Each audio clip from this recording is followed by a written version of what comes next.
Една од поранешните девојки на Шон Диди Комс, канадската манекенка Кет Пейшион, откри неколку непознати детали од нивната врска. Во претстојниот документарен филм Падот на Диди, таа се присетила на некои вознемирувачки ситуации. Кет и Диди почнаа да се забавуваат во 2018 година по неговото раскинување со Кеси Вентура.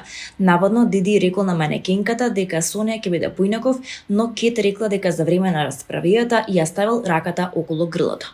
Немој да се осмелиш, ќе повикам полиција. Наводно му рекла Кет, на што Диди се насмеал и рекол дека само се шегува. Уште еден детел што е вознемирил се случил кога заедно гледале документарен филм за Кели, кој е осуден за сексуален напад и силување и се наоѓа во затвор. По сите нас има помалку Кели, наводно коментирал Диди. Врската меѓу Кет и Диди траела околу една година. Манекенката тврди дека раперот во тоа време и се заканувал, велејќи дека не сека таа да заврши како неговата поранешна Кеси. Сепак во 2021 година Кет и Диди се сретнала во неговата куќа во Малибу, каде што раперот наводно ја принудил на секс откако не можел да заспие.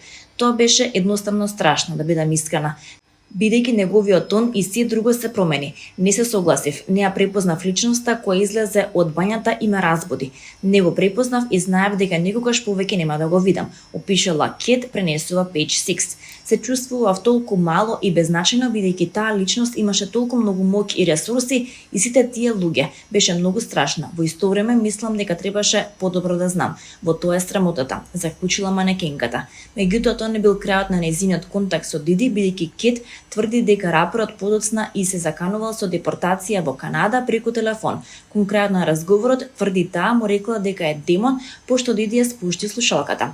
За потсетување, раперот Шон Комс неодамна поднесе тужба за клевета од $50 милиони против Кортни Барџис, човек кој претходно тврдеше дека добивал видеа од злогласните забавки на Диди.